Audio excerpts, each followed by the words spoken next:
তো চলো আজকে বানাবো কাঁকড়ার রেসিপি। তো এই কাকার থেকে কাঁকড়াটা আমি কাটিয়ে নিচ্ছি, কাকার থেকেই কিনেছি।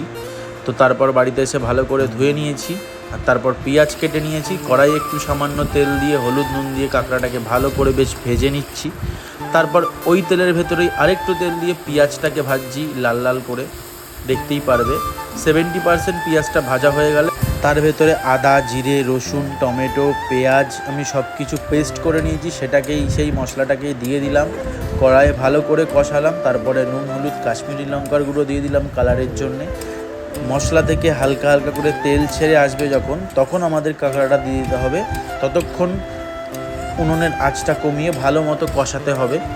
তারপরে এই যে দেখতেই পাচ্ছ কাঁকড়া থেকে যেই ঘিলুগুলো বেরোয় সেগুলো দিয়ে ভালো করে কষাচ্ছি, আর তেলটা ছেড়ে এসছে। তারপর দিয়ে দিলাম আগে থেকে ভেজে রাখা কাঁকড়াগুলো। তো আমার কাঁকড়া রান্না হচ্ছে, আর কে কে কাঁকড়া খেতে ভালোবাসো আমাকে অবশ্যই কমেন্টে কিন্তু জানাও।